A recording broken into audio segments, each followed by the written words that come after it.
इस वीडियो में हम बात करेंगे प्रोडक्ट रूल की, यानी हासिले ज़र्ब का उसूल, या और थोड़ा सा ज़्यादा अच्छी उर्दू में बता दें, उसूले हासिले ज़र्ब। क्या बात है।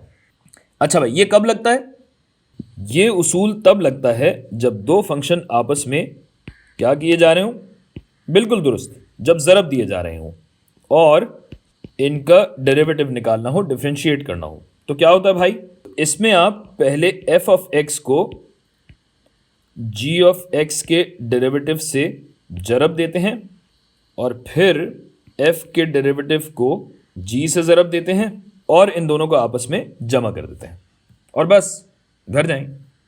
अरे रुकें, एक आध मिसाल तो देखते जाएं यार, जल्दी किस बात की है भाई। तो अगर मैं आपको एक फंक्शन दूं एक्स स्क्वायर्ड साइन एक्स, तो इसका डेरिवेटिव कैसे निकलेगा? पहले फंक्शन को यानी एफ ऑफ एक्स को आपने वैसे का वैसे ही लिखा, फिर आपने जी का डेरिवेटिव लिया। तो साइन का डेरिवेटिव क्या होता है? बिल्कुल ठीक, साइन का डेरिवेटिव होता है कॉस एक्स।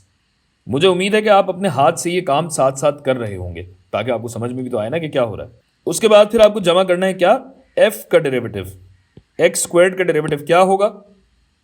एक्स स्क्वायर्ड का डेरिवेटिव होता है 2x और इसको जरब देना है जी ऑफ एक्स से, जो कि है साइन एक्स। आप चाहें तो आपको मैं अलग से भी लिख के बता सकता हूं। एफ ऑफ एक्स यहां पे है एक्स स्क्वायर्ड, जबकि एफ डैश ऑफ एक्स क्या होगा? 2x होगा। F of x F dash x और जी ऑफ एक्स जो कि यहां पे है साइन एक्स, इसका डेरिवेटिव क्या होगा? Cosine x. सही है। अब आप ये भी पूछ सकते हैं कि भाई क्या वजह है कि हमने एक्स स्क्वायर्ड को एफ ऑफ एक्स लिया जबकि साइन एक्स को जी ऑफ एक्स लिया?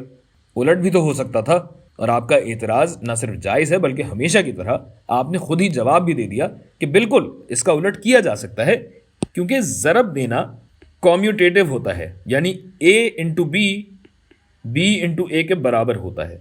तो अब अगली चंद वीडियोज़ में हम इसकी मश्क करेंगे और जब हाथ बैठ जाएगा तो आपको इसका सबूत भी दे देंगे। अब तक के लिए इतना ही।